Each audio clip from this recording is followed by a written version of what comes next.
Throughout my teens, I must have spent more time exploring the lands of Quel'dorei than I did my own country. Instead of touching grass in real life, I was touching the grass of Eversong Woods and the Blood Elf starting zone. For me, the Blood Elf starting zone of Eversong Woods and the Ghostlands have to be one of my most favourite stories in World of Warcraft. From civilization in ruins to finding their feet again, whilst using dubious means of doing so to clear the scourge from their lands and eventually joining hands with the Horde. It's a zone full of rich culture, history, and if you know where to look, erotic roleplay. If you know, you know. Just Argent Dawn EU. Many years. But what if that wasn't the case? What if Arthas, on his quest to reach the Sunworld, decimated pretty much all that remained of the High Elves, with the remnants scattered into factions far more than they were in the official lore? What if, in a desperation, the Blood Elves fully turned to the Fel with darker and deeper magical addictions, and they did that in order to survive, and they ultimately remained more loyal to Gilneas? That is what Turtle Well asks. So, Turtle Well, also known as World of Warcraft Mysteries of Azeroth, is a fan-made expansion that asks the question, what if, to Vanilla WoW and Warcraft III's lore. It's an alternative history of Azeroth that delves deeper into exploring the original lore of the game, taking a very different path from the Burning Crusade, emphasizing the familiar Azeroth of Vanilla WoW rather than the cosmic battle of the Burning Legion that we eventually see in expansions such as TBC and Legion. While being heavily based on the lore from Warcraft III, Vanilla WoW, Mysteries of Azeroth seeks to enhance the game by adding content that matches the already well-established lore of the Warcraft universe. One of those pieces of content is the introduction of playable High Elves. Whilst never officially introduced as a playable race in Retail WoW officially, instead they replaced them mostly with the Void Elves via cosmetic features. But Mysteries of Azeroth actually does this faction justice. In the official timeline, the High Elves, also known as the Quel'dorei, are the OG elves that once populated Quel'Thalas before the Blood Elves rose to power under Prince Kel'Thas, and this was after the fall of Silvermoon in Warcraft III. After the Scourge destroyed their homeland and the Sunwell, most of the survivors became Blood Elves, but a few resisted, striving to maintain their traditions despite dwindling numbers and fading influence. Today, the High Elves are a minor faction in WoW. They can be found scattered in lodges across the Eastern Kingdoms, in Dalaran and previously Theramore. The most notable faction is the Silver Covenant, a militant faction of High Elves founded and led by Varisa Windrunner in the flying city of Dalaran. I wonder how Dalaran is doing these days.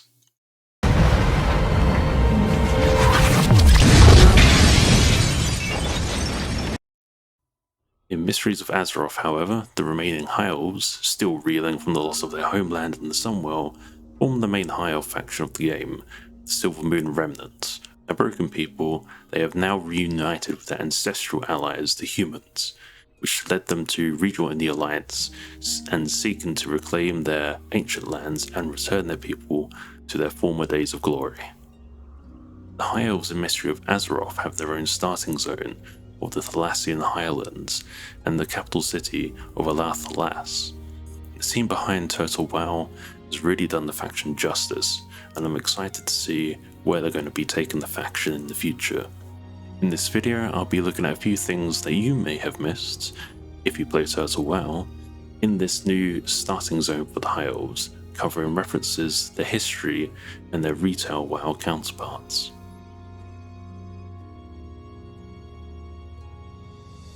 Thalassian Highlands is the starting zone for playable High Elves, located in the remote fringes of Quel'Thalas.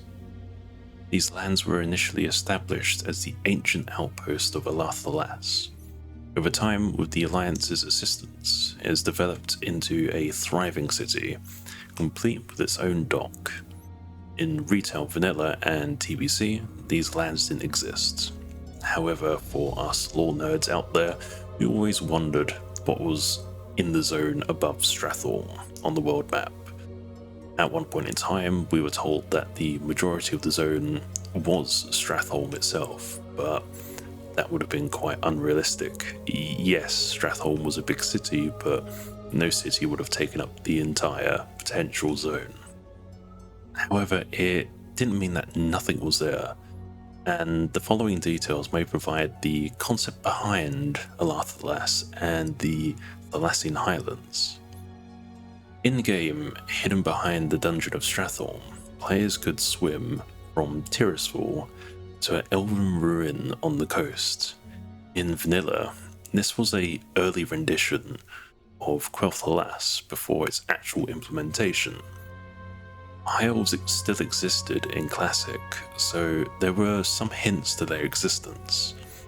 In this area, you'll find a tower, a dock, and a few other buildings based on Night Elven designs.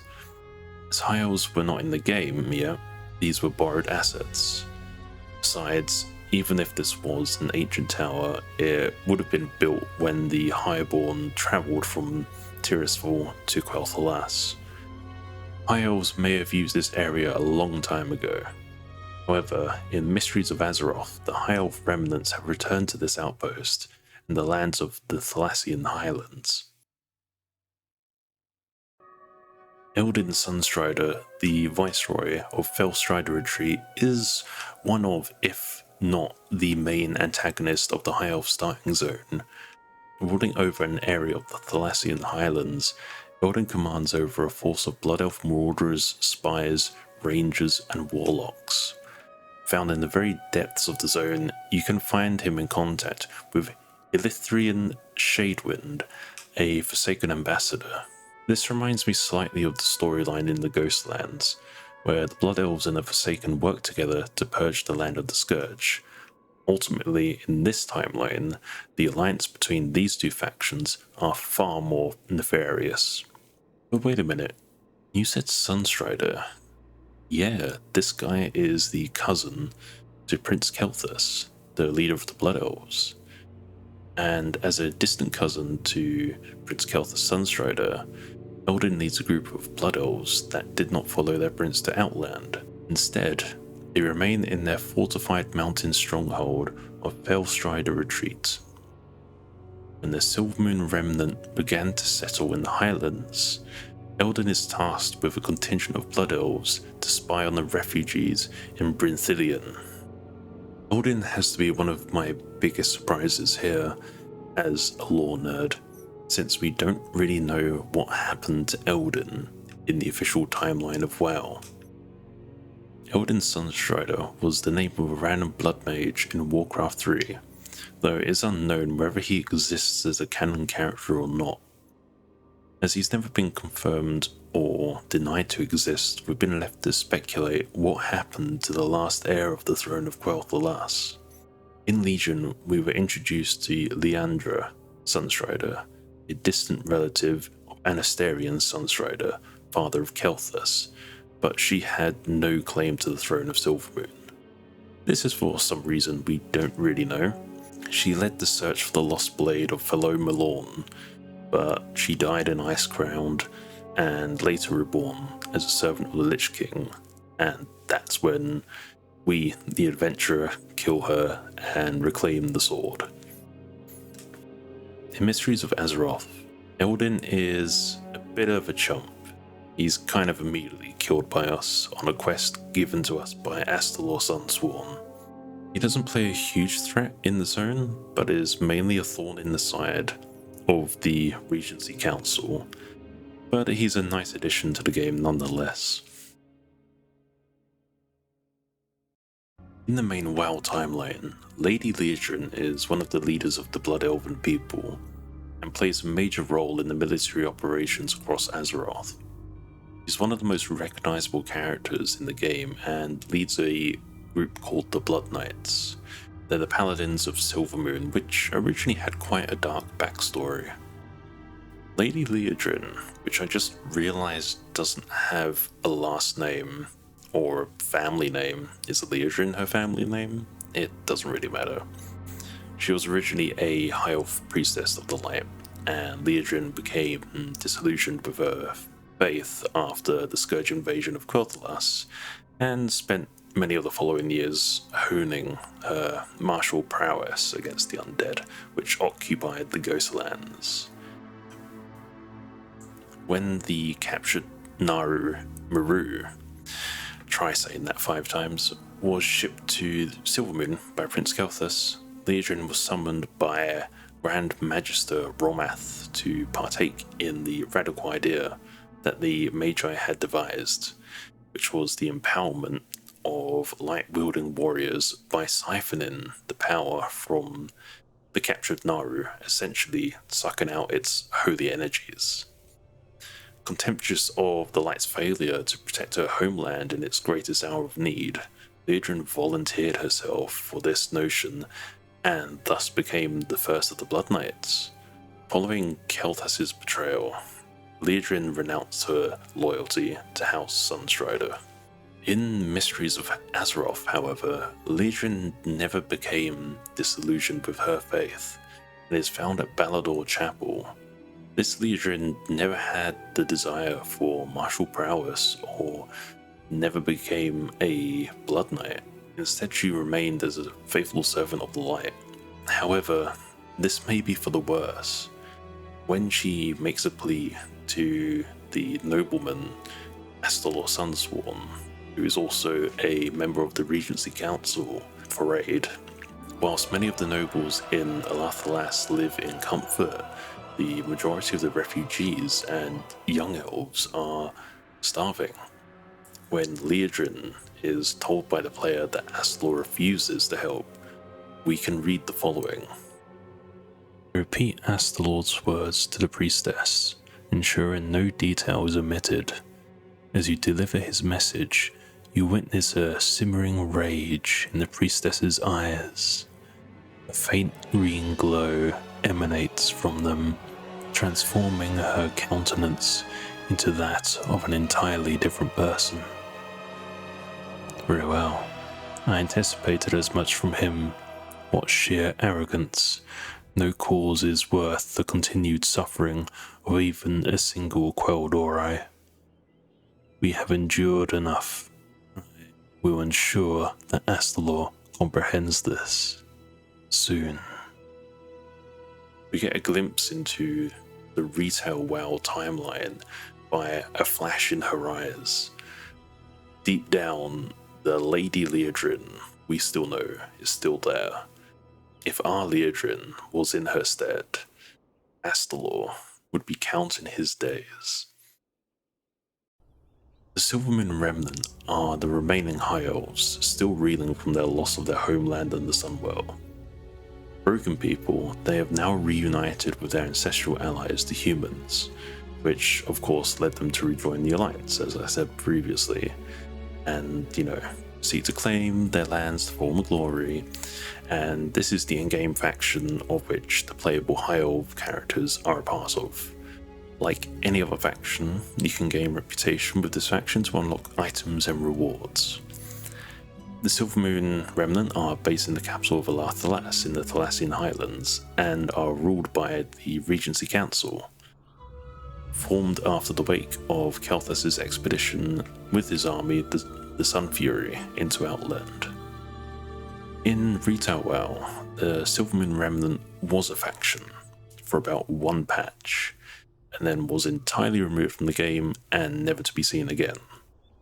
Added in World of Warcraft in patch 1.6.0, the Silvermoon Remnant was a planned reputation faction which included certain High Elves found in-game, alongside a range of specific High Elves outposts such as Quel'dorei Lodge in the hinterlands, as well as Quel'Lithian Lodge in the East Plaguelands. They were going to be a part of this faction. This faction was going to be loyal to the Alliance, much like its Turtle WoW counterpart. It's also speculated that it may have also included the High Elves that journeyed with Jaina Proudmoore to settle on the Isle of Theramore. The reason why we probably never saw that faction again was because it was later replaced by the Silver Covenant, a faction which played a greater role in WoW's story during Wrath of the Lich King. The Silvermoon Remnant probably had no endgame content related to it, so it wouldn't have been a faction to keep around during Vanilla. The Last Runestone is an area to the southeast of the Thalassian Highlands where you can find a singular glowing stone monolith. It's next to a small force of Alliance soldiers as well as Haljalon Brightwing, the Ranger General of the Fast Riders within the Silvermoon Remnant. Here you find Thalassian sentinels protecting the area from waves of undead seeking to enter the Thalassian Highlands from the eastern Plaguelands and Stratholme. Found in both Retail WoW and Warcraft III, the runestones were a defensive mechanism against those who sought to invade Quel'dorei. In Retail WoW, a few runestones remain intact after the Scourge invasion, which the player character can help to reactivate them whilst questing throughout Eversong Woods. These runestones were designed to be the first line of defense for the elves, dubbed as Bandinoriel, aka the Gatekeeper, by the Arcanists who constructed them. It was a protective barrier that would prevent others from detecting magic and weaken the magic of all non-elves within it. In the alternative history of Mysteries of Azeroth, it is hinted that Quel'dorei is in a far more dire state than our Vanilla WoW counterpart, meaning that this may be the last runestone that the Quel'dorei, or it may be the last one that we know of. In this section, we won't be looking at the relationship between the Night Elves, the Highborn, and the High Elves, but on the Isle of Eternal Autumn, you can find a Highborn of the Chandrila, Visnea Firefly. Despite being outcast of the Night Elves for their use of Arcane and staying mostly secret within their city of Diamol, there is surprisingly one on the item of Eternal Autumn. Visnea wishes to aid the High Elves by finding a mean of sustaining them without the Sunwell. She is technically a prisoner due to her status as a Highborn, unable to leave the small research station that she finds herself in. Just outside, you can find Sierra Moonwarden, a warden of the Night Elves. The Wardens serve as the elite force of the Night Elves and almost kind of operate outside of normal Night Elven society as a secret police force and has been present throughout most of WoW's history from Warcraft III up to Battle of Azeroth.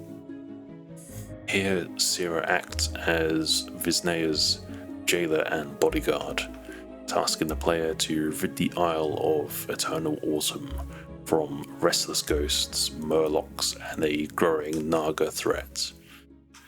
In the main timeline, Sierra is an important character in the story of the Night Elves, especially in Battle for Azeroth, where Maiev Shadowsong went missing during the story of the Legion expansion. She became the interim leader of the Wardens. She would eventually be killed by Nathanos Blackcaller sometime after the burning of Teldrassil, and then raised by the Valkyr as a servant of Sylvanas Windrunner. But the less we talk about the lore of BFA, the better. Although, the Warfront PvP scenarios were cool, it's a shame that Blizzard never did any of that in, future expansions. It felt heavily underused. Next, I want to focus on a few of the Regency Council members. They're the de facto governing body of the Silvermoon Remnant, and within the council, there are probably a few names that you may recognise if you're familiar with WoW, and that is Risa Windrunner, Lor'themar Theron, and the Grand Magister Romath. Varisa was once the speaker of the Silvermoon Remnants, and this was basically like not like a king or queen, but more like a prime minister, but she was removed from office by the noble houses, which didn't quite support her, and now remains only as a member of the council. In the official WoW timeline, Lor'themar is the Lord Regent of Quel'dorei and the main leader of the Blood Elves. In the Burning Crusade, he used to lead the Blood Elves in the absence of Thalassian Sunstrider, but shortly after Quel'Thas's betrayal and eventual death, he became the sole leader of the Blood Elves. Lor'themar was once the second in command to Ranger General Sylvanas Windrunner, and assumed temporary leadership of the High Elves after the Scourge onslaught, a role that paved the way to his regency status. Lor'themar, who had weathered many of the kingdom's darkest days, now leads his people towards a new destiny. He's present and plays some role in every single expansion, except Vanilla, and is probably one of the more recognizable leaders of the Horde. If you told me who currently leads the Forsaken and Trolls in current WoW, I couldn't tell you. He's an elf with many burdens, and never really felt like he should be the one to lead his people, but ultimately he holds the mantle of responsibility well. In Mysteries of Azeroth, Lor'themar is a shadow of his main timeline self. He was also never proclaimed the Regent Lord of Quel'dorei in Quel'Thas's absence. However, due to Lor'themar's equipment, we can kind of gather he is still a fast rider of some kind, either as a lieutenant or a ranger lord.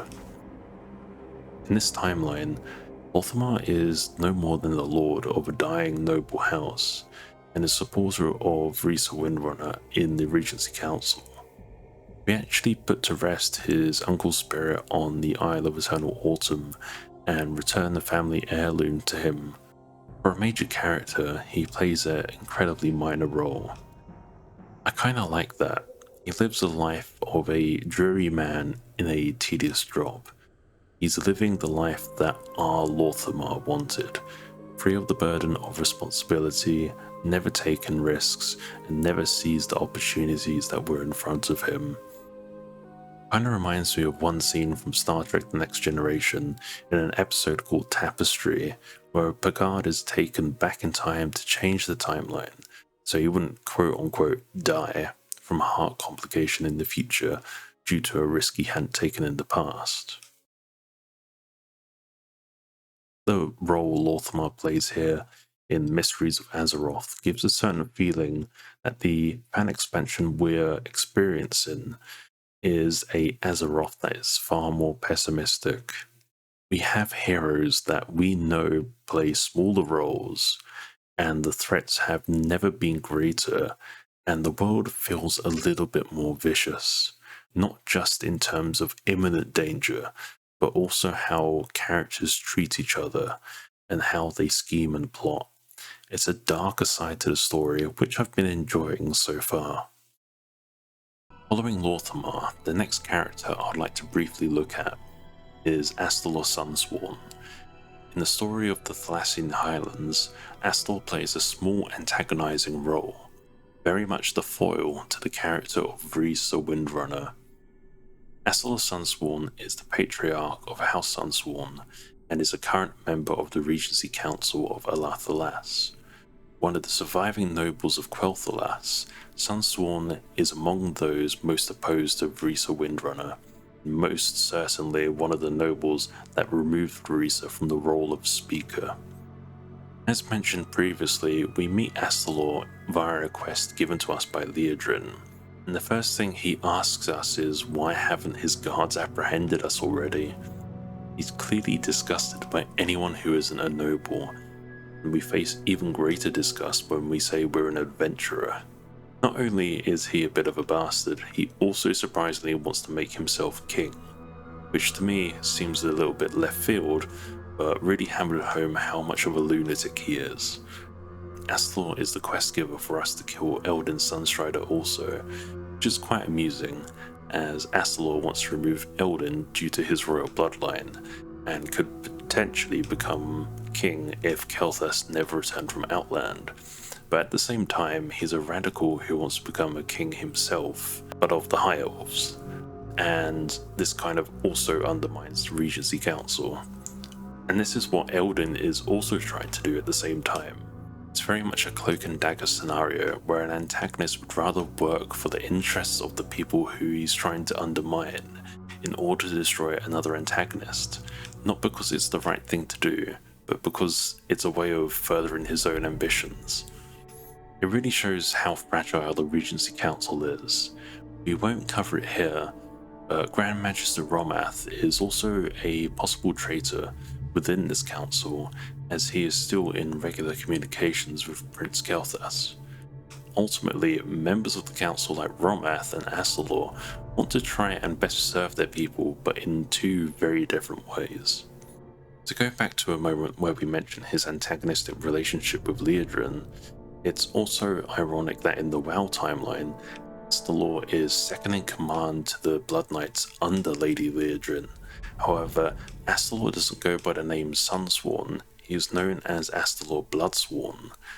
Changing your family name to something that includes blood in the name wasn't unheard of after the fall of Silvermoon and the rise of the Blood Elves.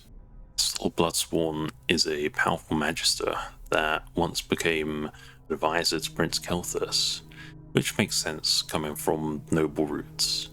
He became a co-founder of the Blood Knight Order alongside Romath, and here they harnessed the power of the Twist in Naru, which allowed the Blood Elves to wield the light.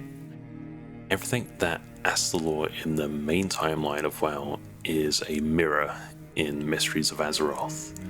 In retail WoW, he's described as soft-spoken, mild, and a unassuming elf. His personality has usually been quite a positive one, and they have very much supported Silvermoon and Lady Liadrin. It makes me wonder if we have this yin and yang dichotomy going on with both versions of Astalor. In Mysteries of Azeroth, Astalor is mainly antagonist and arrogant, wishing to usurp the throne, but he inadvertently helps his own people by eliminating a threat and somewhat has this greater good mentality for his people in mind. In official WoW, we have a Astalor who has always been quite subservient and mild-mannered. The only twisted thing I can think of is how they pretty much tortured a Naru for their own benefit. I don't really see any other sort of ambition within him, but it is fun to speculate if there's anything going on with Astalor Bloodsworn beyond what we see in game. To be fair, the remaining details are going to be quite brief. However, Voren'thal the Scryer is a former advisor to Prince Quel'dorei Sunstrider, current member of the Regency Council of Alah'Thalas. He can be found in Sunsworn Manor. His reflection in the official WoW timeline is called Voren'thal the Seer. He can be found in Shattrath as leader of the Scryers faction within the city. The Turtle WoW devs dropped a nice hint here by calling him Voren'thal the Scryer in Mysteries of Azeroth. In Turtle WoW's timeline, Voren'thal didn't join Prince Gilneas on his journey to Outland, and deemed him a traitor when Kael sided with the Legion in an attempt to find salvation for his people. Although Voren'thal is still very loyal to his prince, he says, "In a bygone era, I stood as the closest confidant to Prince Gilneas, watching with sorrow as he forsook us, seduced by the malevolent powers of the Legion. Though I yearn for his return, the wisps of foresight that caress my ancient senses reveal a path fraught with uncertainty. Hope lingers, but I am no fool. In the absence of our prince, we must face the harsh reality and select a temporary leader to guide our people through these tumultuous times." By the way he says that, we could interpret multiple different meanings.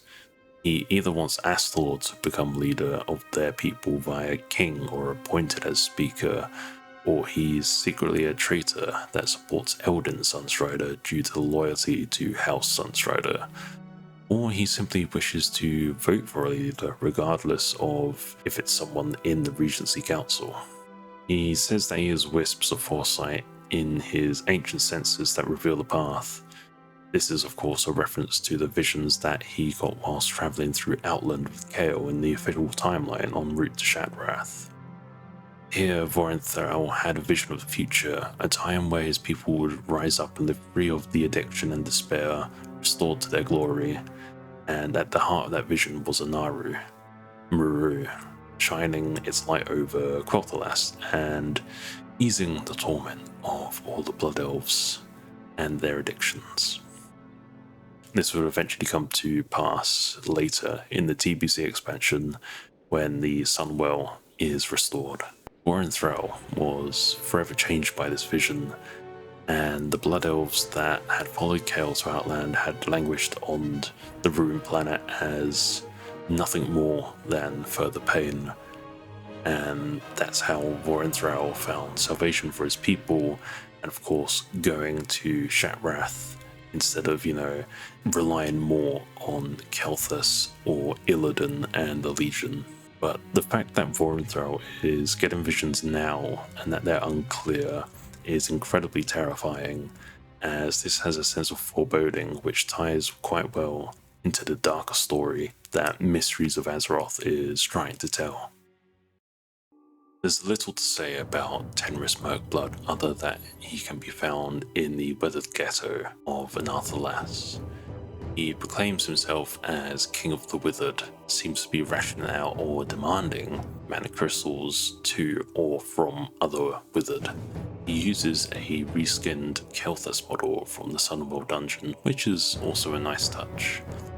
In the official WoW timeline, instead of being King of the Withered, he is called Prince Tenris Mirkblood. He's one of the San'layn Darkfallen under the surface of the Lich King during Wrath. He was introduced in 2008 as part of the Scourge Invasion World event, which itself was a precursor to the release of Wrath of the Lich King. He is also a random blood mage in Warcraft III, much like with Eldin Sunstrider, and we don't know if they're canon nor the same person. But with his addiction to mana in Mysteries of Azeroth, he is somewhat of a vampire in both timelines.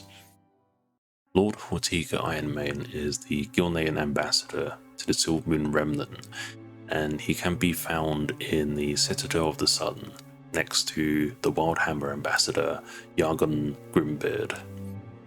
In Vanilla WoW, we had limited knowledge of Gilneas due to it being blocked up by the Grey Mane Wall, and with our only knowledge of the city being from the previous Warcraft games, as well as the refugees found by the wall nearby Pyrewood Village and Shadowfang Keep.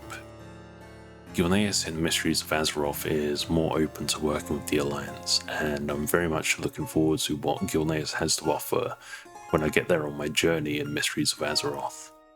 One thing that I noted is that Gilneas in this timeline doesn't follow the same aesthetics of the faction as seen in the Cataclysm expansion.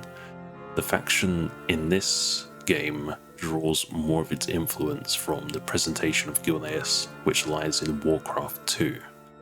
Instead of the muted blue and gold as seen in Cataclysm, the kingdom of Gilneas in this game is more of the traditional black attire, and this seems to be less stereotypically British as well. Lord Ironmane's outfit is a choice, but seems more in line with the aesthetics of early Warcraft. As we wrap up our adventure in the Thalassian Highlands, we encounter 3 druids that seem a little bit out of place. These Night Elves are here to help the High Elves with their mana addiction through druidism. Their first attempt failed as the Withered rejected any sort of concoctions they gave them. As a last resort, one of the druids, Alah'Thalas, asks us to seek help from Visnea Firefly on the Isle of Eternal Autumn. I can't remember who suggests growing a Arcane of Ancient first, but after questing a little more, you're able to summon a Ancient of the Arcane in Alah'Thalas. In Night Elf Society, by summoning a Arcane Ancient, they have performed a heinous crime. In the official WoW timelines, there's only 3 of these Ancients, 2 of which we kill in Wrath of the Lich King on the Isle of Quel'dorei, and the third, Arcosin, is the last remaining Ancient. Arcane was added in Cataclysm after the Night Elves accepted the Highborne of the Chandrila back into their society. Technically, I lied earlier. Wherein a Arcane Ancient isn't illegal, as the Night Elves do not have any reservations about the existence of these ancients, or what they represent as the Arcane. It may be that the Night Elves just don't really use the Arcane regularly and do not actively seek to grow them. This sentiment, however, isn't shared by Fandral Staghelm, who we are told to report to after this quest. Fandral is furious for our actions and treats us very much with disdain, calling the Ancient some kind of insult to the Night Elf people. However, this isn't uncommon for the Night Elves of Mysteries of Azeroth, as they still hold some, contempt against magic users, especially the High Elves. Finally, I want to speculate about the Sleeping Tree on the Isle of Eternal Autumn. The Dryads found there said that it had the potential to be a world tree, but never became one. Now the Druids act as the custodians of this tree and its dormant power. This tree might have been influenced by Thalassian, the mother tree of Eversong Forest. Thalassian was an old tree of the forests that absorbed quite a lot of magic when the Sunworld was created, which, absorbed the magic irradiating throughout Quel'dorei. During the Scourge invasion, Thalassian was cut down by the forces of Arthas. The Scourge citadel of Deathholm now stands atop its withered roots. This is quite interesting, as in-game Deathholm is far on the border of Quel'dorei, which means the magic of the Sunworld had to almost radiate it into Lor'themar. An early concept for World of Warcraft depicted a world tree in the middle of Quel'dorei. It could have been a later inspiration for Thalassian. Devs may have drawn inspiration from this concept in order to create the Sleeping Tree in Mysteries of Azeroth, as we never got to see the Quel'dorei world tree nor Thalassian in the game itself. So, that kind of wraps up all of the details that I could find throughout my journey in Thalassian Highlands. Did I miss anything? Please let me know in the comments. I'd also like to hear your thoughts and speculations on these two. So far, I've thoroughly enjoyed Turtlewell and everything it has to offer. In 2025, we're expecting to see a new zone called the Eversong Wastes.